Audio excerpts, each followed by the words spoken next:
వచ్చినోళ్ళు అబ్బబ్బబ్బ సచ్చినోళ్ళు ఆటకు వచ్చినోళ్ళు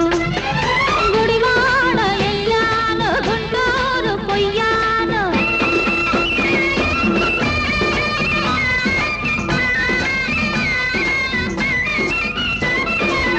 కమ్మని పాట చక్కని ఆట కావాలంటారు కొందరు బుద్ధిగా ఉంటారు కసి కసిగా కొందరు నన్ను పాడమంటారు పచ్చిగా ఆడమంటారు